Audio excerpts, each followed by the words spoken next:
கிறிஸ்துவுக்குள் மிகவும் அருமையானவர்களே, ஆன்மீக தேடல் நிகழ்ச்சிக்கு உங்களை அன்புடன் வரவேற்கின்றேன். மீட்பரின் காவியம் பாகம் 52. இன்று அறச்செயல்கள் மற்றும் தர்மம் செய்தல் நிகழ்ச்சிகள் பற்றி பார்ப்போம். நிகழ்ச்சிக்கு போகலாம். அறச்செயல்கள். மத்தேயு நற்செய்தி அதிகாரம் 6 இறை வார்த்தை 1. நீங்கள் செய்யக்கூடிய நன்மையை உலகத்தின் அழிக்கும் உணர்வு படாமல் வைத்திருங்கள். மனித புகழ்ச்சி அணுகாமல் காத்துக் கொள்ளுங்கள். மனம் ஊட்டப்பட்ட ரோஜாவாகிய உங்கள் பிறர் சிநேகமானது ஆண்டவருக்கு ஏற்புடைய நறுமணங்களின் தூப கலசமாய் இருப்பதால் அதை அவசங்கைப்படுத்தி விடாதீர்கள். நன்மை செய்யும் போது காணப்பட வேண்டும் என்ற விருப்பத்தாலும் புகழை தேடுவதாலும் அந்நன்மையானது ஆங்கார உணர்வால் அவசங்கைப்படுகிறது. அப்போது பிறர் சிநேகம் என்னும் ரோஜா பூ நீர்க்கசிவு ஏற்பட்டு திருப்தி அடைந்த அகங்காரத்தின் கோலை ஒழுகும் பெரிய நத்தைகளால் தின்னப்படும்.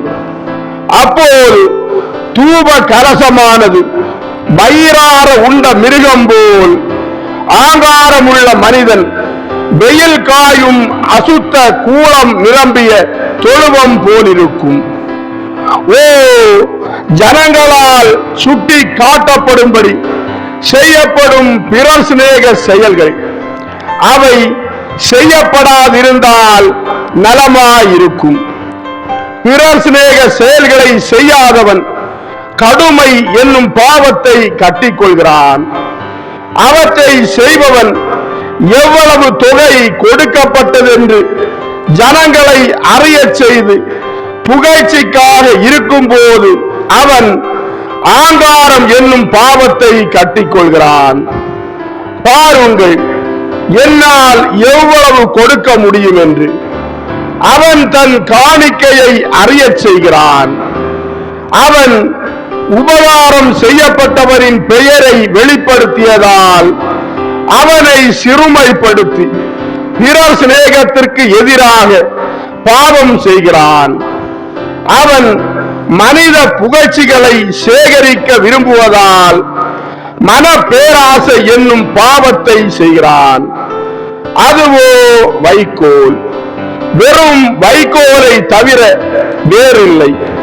கடவுளும் அவருடைய தூதர்களுமே உன்னை புகழ வேண்டும். கிறிஸ்துவுக்குள் மிகவும் அருமையானவர்களே, அறச்செயல்கள் நிகழ்ச்சி நிறைவடைந்தது. இதன் தொடர்ச்சியான தர்மம் செய்தல் நிகழ்ச்சி பற்றி பார்ப்போம். மத்தேயு நற்செய்தி அதிகாரம் 6 இறை வார்த்தை 2 முதல் 4 வரை. நிகழ்ச்சிக்கு போகலாம். நீ தான தர்மம் செய்யும் போது மனிதர்களால் புகழப்பட விரும்புகிற வேடதாரிகளை போல் பலியே போகிறவர்களுடைய கவனத்தை ஈர்த்து அவர்களுடைய பாராட்டை பெறுவதற்காக அதை பறைசாற்றாதே. அவர்கள் பல மனிதர்கள் அவர்களை பார்க்கக்கூடிய சமயத்தில் தான் தான தர்மம் செய்கிறார்கள். அவர்களும் தங்கள் கைமாறை பெற்றுக் கொண்டார்கள். அவர்கள் கடவுளிடமிருந்து வேறு கைமாறு அடைய மாட்டார்கள். அதே பாவத்தை நீங்களும் செய்யாதீர்கள். அப்படிப்பட்ட தகாத துணிச்சலும் கொள்ளாதீர்கள். ஆனால் நீங்கள் தர்மம் செய்யும் போது உங்கள் வலது கரம் செய்வது இடது கரத்திற்கு தெரியக்கூடாது.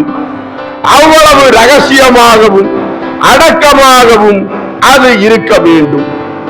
அதன் பின் அதை நீ மறந்துவிட வேண்டும். உன் செயலை நினைத்து வியந்து தேரையை போல் வீங்கி போக வேண்டாம். அது திரையிடப்பட்ட தன் கண்களால் மேகங்களையும் மரங்களையும் ஒரு விளக்க படமாக குளக்கரையிலே அசையாத நீரில் பிரதிபலிக்க காண்கிறது. அவற்றுடன் ஒப்பிடும்போது தான் மிக சிறியதாய் இருப்பதை கண்டு அது காற்றால் உப்பி பெருத்து வெடித்து போகிறது. உங்கள் தான தர்மமும் கடவுளுடைய அளவற்ற தனத்தோடு ஒப்பிட்டால் ஒன்றுமில்லை. நீங்கள் அவரை போல் ஆக விரும்பினால் உங்களுடைய சிறிய தான தர்மம் அவருடையதை போல் அவ்வளவு பெரிதாக ஆக வேண்டும் என ஆசைப்பட்டால் நீங்கள் உங்களையே ஆங்காரம் என்னும் காற்றால் நிரப்பி அழிவில் போய் முடிவீர்கள். அதை மறந்து விடுங்கள். அந்த செயலையே மறந்து விடுங்கள். ஒரு மெல்லிய இனிய குரல் எப்போதும் உங்களுடன் இருக்கும். அது உங்கள் நாளை பிரகாசமாகவும் இனியதாகவும் மகிழ்ச்சியாகவும் இருக்க செய்யும். காரணம், அந்த ஒளி கடவுளின் புன்னகையாக இருக்கும். உள்ளத்தின் அமைதி தேனாக இருக்கும். அதுவும் கடவுளிடமிருந்தே வரும். குரலும் கடவுளின் குரலாக இருக்கும். பரமபிதா உங்களிடம் நன்றி என்று கூறுவார். அவர் மறைந்த தீமையையும் மறைக்கப்பட்ட நன்மையையும் பார்க்கிறார். அவற்றிற்கு கைமாறும் அளிக்கிறார்.